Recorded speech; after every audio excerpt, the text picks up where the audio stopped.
Mummy, उद्या टीचरचा birthday आहे, please मला पैसे दे कॅडबरी आणायला. हा मग 5 रुपये आहे ते घेऊन जा. 5 रुपयाची कॅडबरी येते. नाही, 100 रुपीजची. 100 रुपयाची कॅडबरी? अगं काही गरज नाही ग, काही गरज नाही. पप्पा सुद्धा मला 100 रुपयाचं गिफ्ट आणत नाही माझ्या बर्थडेला. 5 रुपये घेऊन जा. 5 रुपयाची नाही 10 रुपयाची कॅडबरी येते. नाही तर सरळ सरळ उत्तम पेन घेऊन जा. पेन पण चालतो आणि पेन गुरुला द्यायचा असतो एकदम बढिया, आहे का नाही ग? हा नाही, ते कसं काहीतरीच वाटतं, सगळे मोठे मोठे गिफ्ट आणणार. ते लोक नाचणाऱ्यामुळे येण्यासारखं आपण पण नाचायचं का? पेन घेऊन जा 5 रुपयाचा, नाही तर 10 रुपयाचे 2 पेन घेऊन जा. नाही,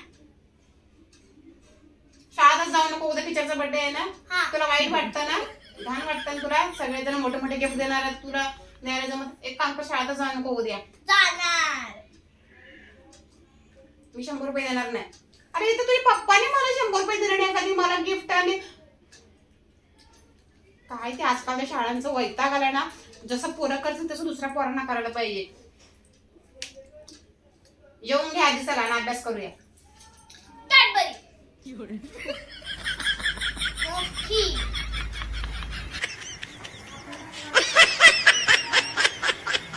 हेलो.